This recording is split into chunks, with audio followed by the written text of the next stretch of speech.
Hey, it's Jen Thune with YourColorStyle.com, and I have a very special guest with us today. Her name is Dr. Ellen. She is known as the Midlife Whisperer. I love that title, and we'll talk a little bit more about that in a second. She helps you see who you are and where you want to go so you can create and live the life of your dreams, whether that's moving abroad, finding your soulmate, becoming a healer, losing weight and feeling great, starting a business, writing a bestseller. And on her website, she says, or ... And that just speaks to me on all kinds of levels. Because I think when we all kind of go through that midlife phase where we're ready to kind of take on our next chapter, like all those things kind of come up. I think I'll write a book. I think I want to run. Right? And you just do all these things. So she's the Midlife Whisperer.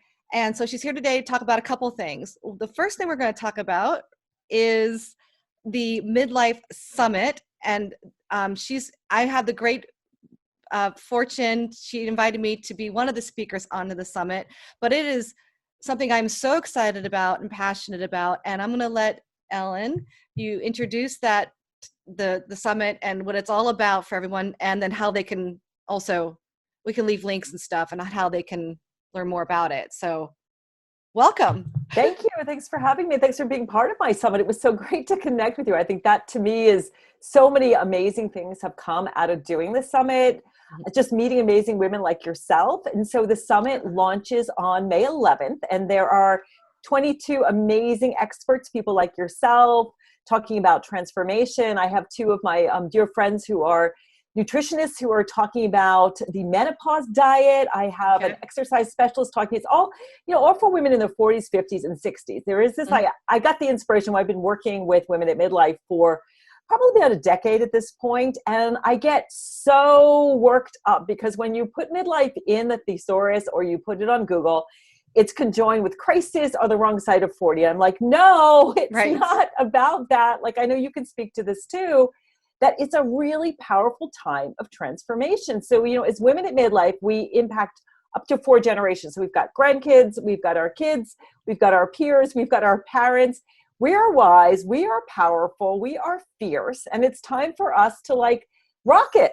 And what I did is I gathered together 22 experts, everything from exercise physiologists, herbalists, spiritual healers, money experts, people like yourself who are just inspirational in their own area of color. And so every day, people who sign up for the summit will receive interviews with 2 experts. All the experts have amazing gifts. So it's just a really good time where you're stuck at home. Instead of kind of looking at the news and getting into that fear mode, let's lean into loving yourself, figuring out how you can reinvent yourself, what you can work on now. So I think, what's happening now is that we're at a really good time to pivot. I think we're all sort of questioning the way we've been operating, what's truly important, how to do better in our life on so many levels. So the summit's going to give the viewers lots and lots of material to work with, and it's going to be entertaining and fun. So I'm super excited to be able to share that with the world. I can't wait for it to go live. And so I'll leave the links in the description below the video and on the blog post for people to, when it's time to get out there and register for it. It's absolutely free, right? Absolutely. For everyone to just participate and enjoy all the amazing content. And you're right. This is a time, I didn't feel it right away, right? When we got the stay-at-home orders and stuff, everyone was kind of reacting to, oh no, I can't go do all these things that I normally do. And now that time has gone on, what I'm discovering for myself, and I'm wondering if it's similar for other people, is that once the quiet kind of settles and you're getting kind of used to it, you really have to start doing a little bit of digging as to what actually brings you joy and happiness. Because if you can't depend on the outside sources to give that to you or to entertain you or distract you, right, from your world for whatever the reasons, you really start to, I'm starting to become seriously goal driven. I'm motivated and, because of my business and stuff, I'm already kind of person that gets out there and does things. But now I'm like, maybe I'll start running again.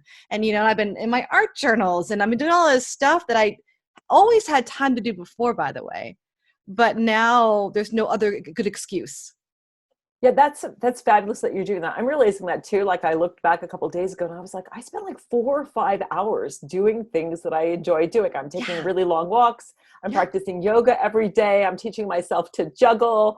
I'm coloring, drawing, Yeah. writing more. And, in a way, I'm kind of getting out of that busyness mode, right? As you Right. said, we're so used to packing our days full of Hmm. shopping and visiting with people and doing so many things. But at the same time, we've got all of these resources at our fingertips. I was talking to a few women the other day, and we were saying, gosh, what would have happened if this happened a decade ago and we didn't have Zoom? Yeah. We didn't have like as robust a Facebook and YouTube and all of these things. So, if you're listening, it's a time to get out of the fear mode. Once you know that, I'm taking care of my immune system, I'm, eating Mhm. right, I'm exercising, I'm sleeping, taking supplements, I'm washing my hands, I'm doing the social distancing piece, then let the fear aside and then figure out, like, who do I want to be on a deeper level? What have I always loved to do? Like, Right. re-excavate, get to know the inner child, get curious, think about, God, when I was 7 years old, what did I love to do? Like you said, you want to run again. I want to like color and draw and play Oh and yeah. sing and have fun. And it's not like I do want this to end, and there's a huge number of people suffering, but I'm leaning into enjoying the time to Yeah. work on myself and to shift my vibe. Because I said off the air, I said, I'm a recovering workaholic, and realizing that work makes me feel better, but that's Yeah. not working anymore. So I'm learning how to show up in a new way that feels more authentic, that makes me feel joyful on a deeper level. Yeah, it's that authenticity that it's that reconnection, right, with our inner spirit, that inner child. And so, yeah, anybody who's watching and listening, it's a great question to ask yourself, especially if you're feeling a little bit lost and not too sure what to do with, oh, sure, do what makes you happy. Well, what is that, right? And there was an exercise that I'd done several years ago, which is similar to what you just said. What did you really enjoy doing when you were a child? Like as far back as you can remember. And some of it's going to be play, right? Like, well, I remember like playing with my Barbies, whatever, but there's more to it than that. And the more that you just sort of let yourself like kind of like make a list and brainstorm like all the things start to show up. And what showed up for me was I used to draw and all the time. Like I went to art school for my major in college. I thought I was going to be an animator. I was for a little bit, but not for like movies. I thought that's where I wanted to go at the time. So I was obsessed. And I remember always sitting and whenever I could, because, we didn't have video games to distract us at that time, at least. And draw, draw, draw. And so now like I am impulse buying art supplies on a serious level right now. I've got a lot of supplies, but I'm so happy. So I just sit down the evenings and I just start drawing and playing with my art supplies. It's like going right back to being 7 again or whatever. It's perfect.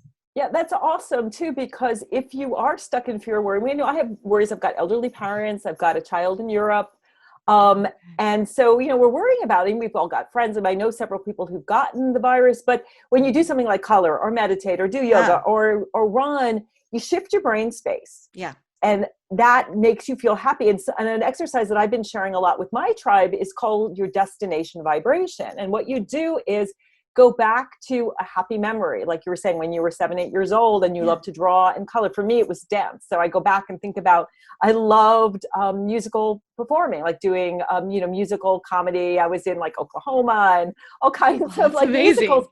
Yeah, but just like remembering in my mind, like something that was joyful or fun or playful. And then you bring that memory up, and then you superimpose that memory on your future, thinking about, okay, when this is over, and it's going to be over, who do you want to be? How do you want to feel? And really, I'm really leaning into that, because I had, Me too. this was not on my vision board. I don't know about you, but the No, COVID-19, I had definitely like my not. vision board. I was going to I had a place I was going to move to. I had Mm-hmm. like, I was going to go to the Women annual meeting. I had all of these speaking gigs lined up, weddings, all kinds of stuff. And it was like, Yep. boom. And now I'm not quite sure. So I'm Yeah. playing with that. I'm okay with the uncertainty.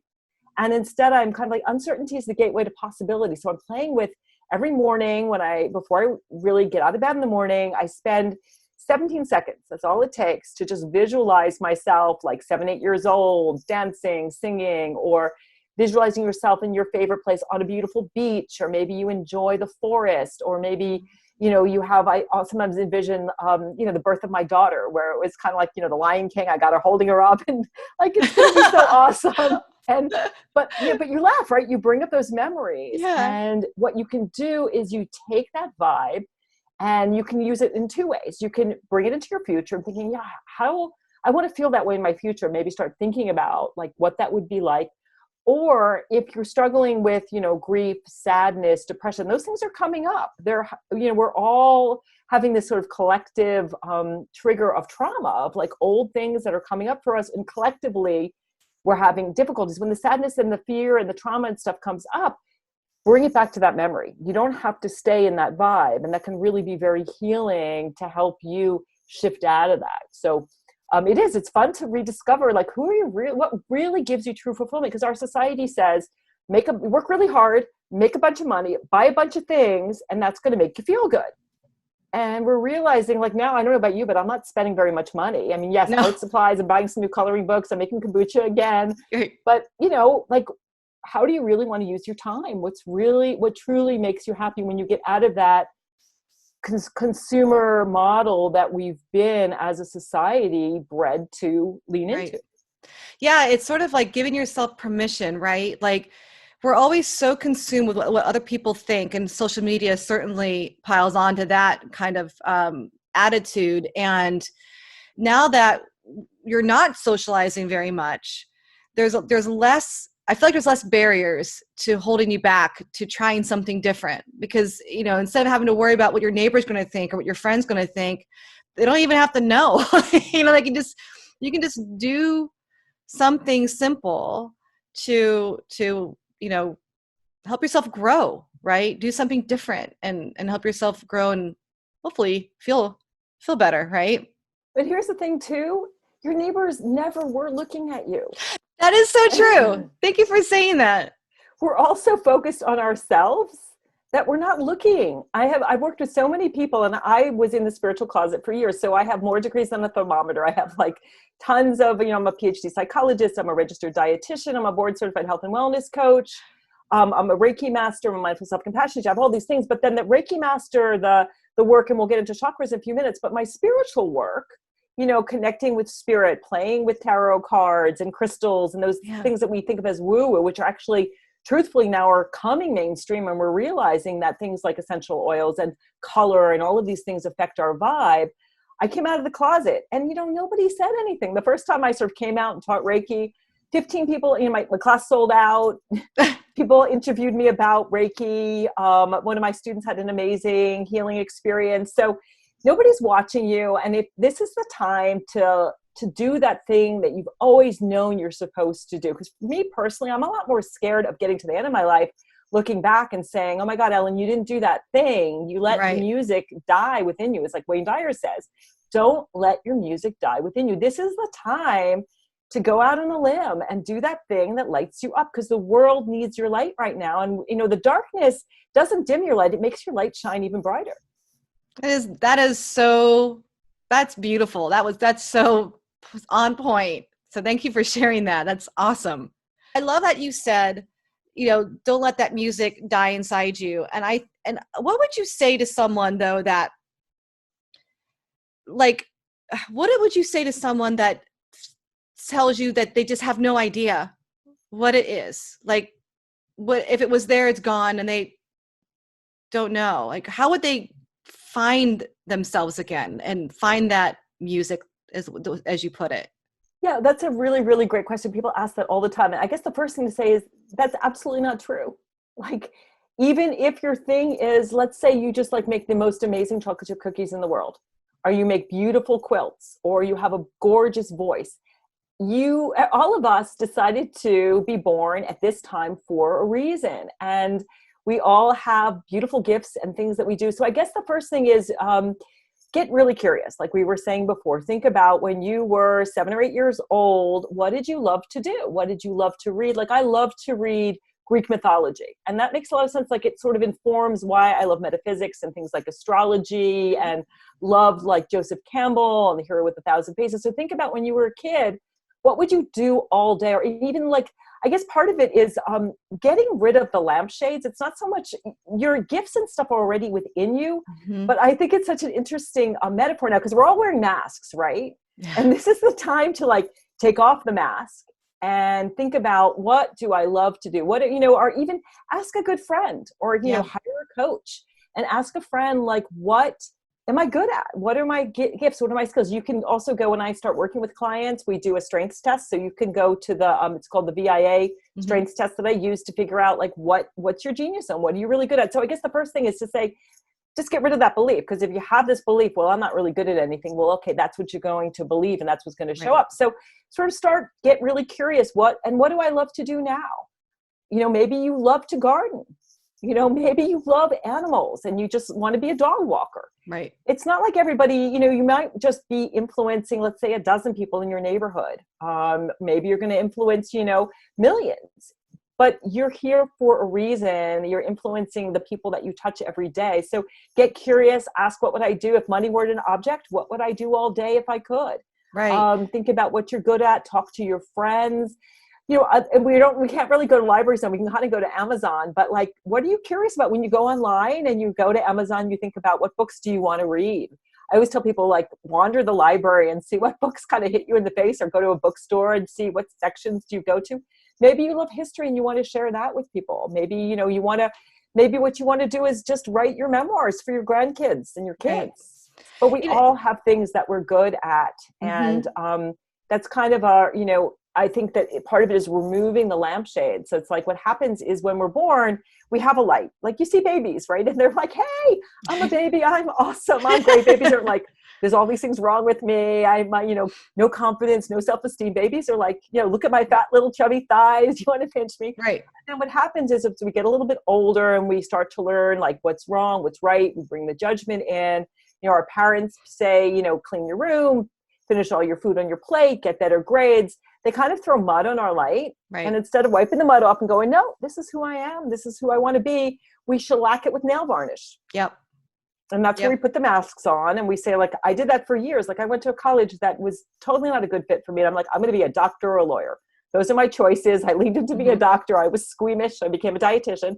But, I love the skills that I have as a nutritionist, but my true love is spirituality and helping people excavate and find that thing and inspiring people. So I guess the first thing is just get rid of that belief, lean into what you're curious about, and ask for help, whether that's asking for help for friends or asking your own divinity, your own spirit, or whatever you pray to, whether that's guides or God or source, for help to show you what you need to do. And you don't need to figure it all out. You just need to figure out your point B. And also what we talked about earlier, leaning into that destination vibration, thinking about what makes me feel joy. Because I think that's the highest vibe we want to get to. We all, when I ask women, like, would you rather lose 10 pounds, be 10% happier, have an IQ that's 10% higher? Everybody says happier. We all want to be happier. It's, I think it's really important too, based on what you just said, something triggered me, which is that, when you use the words lean in, and my definition of that is to allow yourself to be in the space of whatever you believe brings you joy, or you want to try, or you're curious about, and to not put definition around it. So one of the things I found for me personally that sometimes holds me back from just enjoying the process is that I'm always thinking, what am I going to do with it? So for example, with like my art journals and stuff, right? It takes a little bit of a beat for me to just be okay in the moment without necessarily any purpose except to just enjoy doing my art. And I feel like a lot of people hesitate from doing something that they really think they would really like to do because they put a definition around it. That's when I was 20. I don't do that now. Or, grandparents don't do those things now, or, I'm a mom, I can't go do that right now. Like we put definitions around what we can and can't do or should or shouldn't do based on whatever the reasons. And I would challenge people as they're doing their own self-exploration to also ask the question, like, why not? And, if you hear yourself giving yourself a reason why you can't do something, to challenge if that's true. Is it just a story you've just told yourself over and over again you believe now? Is it actually true?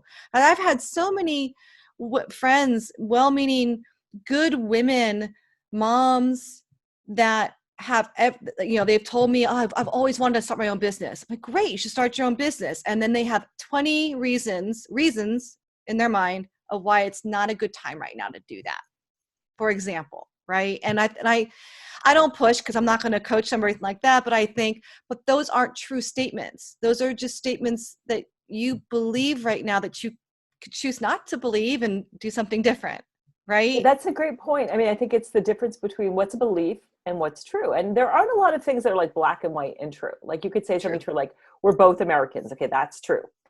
And we both, our names, that's what our name is. But like you said, we have all of these beliefs. And I think part of that is to lean into understanding that we're worried about what other people might think, what we talked about a little earlier. Nobody's looking at you, nobody's worried. And then we have all of these beliefs. But I love the work of Byron Katie, where you can sort of question, is it really true? Yeah. Like she has this great process called, it's the 4 questions, where she says, is it really true? Can you be 100% sure it's true? When you believe it, how does it make you feel? So really, like, it makes me feel like I'm, kind of tired and I'm washed. Like, that's the thing about midlife. People are like, well, I'm too old to try something new. Right. And then who would you be if you just let it go? It's like, oh, that's just a belief. And then you start to like figure out other beliefs that are just as true. Well, I could have a successful business. Yeah, I could try out for that community theater production. Yeah. I could sell my art on Etsy and start an Etsy shop. Mm-hmm. I could, be a gardener or be a florist or whatever it is that you want to do. And so really questioning that. And certainly midlife is a time to do that. I think partially because, except for the COVID, a lot of our kids have come home, but when you're empty nest, you've got more time, you've got more wisdom, and you can think about, okay, what is it I want to do next? Right. Because it's what, yeah. And so it's just, I think it's just self-awareness, right? I think it's just, tapping into people like you, reading good books on this and just really learning to just be self-aware, right? Hearing the words you're saying to yourself, listening to yourself when you feel that desire of something you really want, like, oh, I really want to do that. You should capture it, like be aware you just thought it, and then ask yourself why you're not doing it and do it. I mean, and I'm sure there's some good reasons why something might have to wait, but there's always a way around things too. I always feel like if we go with the first impulse and for whatever reason it is impossible, well, what is possible then? Can we redefine what it is that we think that we're talking about? I'll use exercise as an example, right? Let's just say your goal before COVID was to get 6-pack abs. I don't know, whatever the goal was. And then now the gym's closed, right? And you can't get a hold of your personal trainer. And so your definition of how you were to get to that goal has completely changed. And so you could easily say, well, I can't do that now, so I'll just have to wait until the gym's open again. But that's not true. It's just a definition of how you thought you were going to get there and how you might want to shift to do something different to still achieve that same goal. So anyways, that's my little rant. Yeah, no, that's a great point, because so much is possible. Look at just even like the environment. Like we thought that cleaning up the planet was kind of impossible. Like how could you possibly get people to reduce their consumption of fossil fuels? And like here we are, and the planet's like in a matter of weeks, 25% like cleaner. Yeah. Have you seen those pictures? It's crazy. Yeah, it's a beautiful thing. So like what you're saying is there's always different ways. And I think the biggest thing that truly is holding people back, if you drill down, and this is something I do with people all the time, is it is fear. Yeah. We're afraid, whether it's I'm afraid in investing, spending money, taking the time, what people will think. And what happens is all of these beliefs, I use this analogy of, are you going to be a zoo tiger or are you going to be a wild tiger? So the zoo tiger is like, I'm in my cage. I have all of these beliefs about who I can be that keep me safe in the cage. And if you've ever seen a zoo tiger, they're miserable. Right? Have you been watching the Tiger King? No, I haven't. I love tigers, but I actually collect tigers. I have like over 300 tigers. And I love them, and that's my power animal. But, when you look at those tigers, they're miserable. Like that's like tigers are not meant to be in a zoo. But the jungle tiger, the wild tiger is like out in the jungle with other wild tigers, being its true self. And tigers aren't scared of much. And so that's kind of what you have to do is, you look at the fears and go, that's just a fear. And you got to like get through that. And you're maybe taking baby steps. Mm-hmm. So maybe, maybe your thing is you want to start a Facebook, either a blog or a channel to inspire other people. Or again, you want to start, I have a friend who, she started her, one of my clients started a cooking business. She made these like incredible clusters, like chocolate and pretzels and nuts and people love them. And so people asked her to make them. And then people asked her to like make them for like a reunion. And then, then people wanted to buy them. So she started selling them at like farmers markets. And then, Vermont, we're able to like make stuff in our home kitchen. And then she started bringing them to local food stores. And then all of a sudden she was in Costco and she sold her business for millions of dollars. And now she helps other entrepreneurs with food businesses figure out how to do it. But that's the way things roll. Right. Resources, things will show up. But you've got, as you said, you've got to be present. Like when you're coloring and doing your thing, if you're thinking about, I want to sell these on Etsy. Okay, so great. You start, take some pictures, you get an Etsy store. That's free or very inexpensive to do. You can figure out the technology. If you've got millennials at home, who's got millennials at home or teenagers, right? They can show you how to do it. You put yourself out there. I remember the first time I put myself out there as my old self. I was hiding behind my 40-something self, and I was in my 50s, and my brand, my ex was like kind of ruling my brand. It was very plastic. And I showed up as my true self. I was terrified. The first time I showed up, showed my real picture, with my kind of silver hair. My heart was beating. I got like 70 likes. Nobody, you said, sometimes, yes, you'll get the haters out there. But, if there's the haters out there, it's just because you're hitting a nerve. Yeah. And don't worry about it. Authenticity is so beautiful, and when a person owns it, just owns who they are and doesn't try to be someone else. Because I think we all have a tendency to do that a little bit, right? We see somebody that we admire. We've chosen to put them at a higher level than us. And we probably do that a lot. We might not even know that we actually do it. But there's a reason why there's so many of us that try to, look different than what we are, and to try to be something different than who we are, because we feel like that's how we're supposed to be. That's how we'll be liked. And when you finally just relax and actually start to become more comfortable in your own skin, I really think your energy just opens up and people just see you how you actually have always wanted to be seen. I think you come across younger. Yeah, I think that's definitely true. And what you're doing, and we're energetic beings, like we think that like we're solid matter, but we're really energetic beings. And when you show up as your true self, and maybe that's just what you want to start exploring. If you're watching, like, I don't know quite what to do. When you show up as your true self, you give everybody else permission to show up as the true self. And just getting back to the summit idea, I want to empower women at midlife to be like, you're beautiful. Like you don't need to look like you're 20 anymore. Like I kind of talk to women. I know you do this work too about color and hairstyle and like what is good for you now. Like I just as a belief you can start, kind of putting away. I never wore yellow. Like I never wore yellow. And I actually had kind of a spiritual reading and they said, you should wear yellow. I thought, I don't wear yellow. I wear red. I wear purple. Once in a while I wear green. It's like colors. Like I would go to clothing stores where there would be colors and I'd be drawn just to right thing. And I started wearing yellow and everyone was like, you look great in yellow. So that's just an example of a beliefs that we have about who we are that aren't true. You could start with something simple. Maybe I want to like do my hair differently, or I want to dress a little differently. Like right now is a great time to just be your funky self. Because when you do that, you give permission to people. Yeah, I'm sorry? I said, or try a new color. Absolutely. Absolutely. Well, we are at the end of our chat for now. So people who are listening and watching, we were actually Dr. Ellen and I were actually going to have a conversation around chakra colors and the meaning about those colors and energy. And she was going to do a whole thing on that. And we got onto this amazing conversation around authenticity, the Midlife Summit, finding your true self. So we just let this conversation go, which I love it. Like, I'm super energized right now. I could talk about this kind of stuff forever. So we're going to do a part 2, right?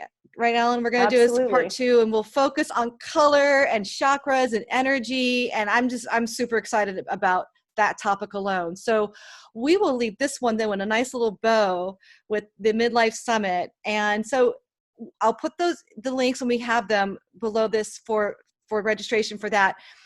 If people want to get to know more about you, where can they find more information?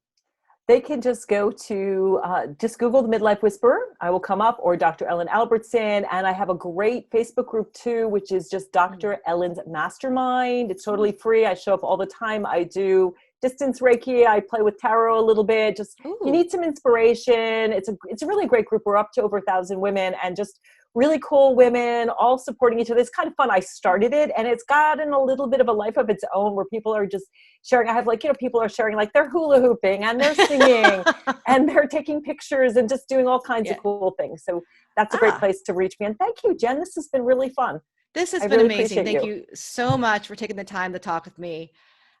It's been a real true pleasure. Can't wait to meet you in person and miss hugs, I know. We're on the East Coast. So we'll get there. We will. Hopefully E-Women Summit one of these days. Right. Thanks so much. Take care.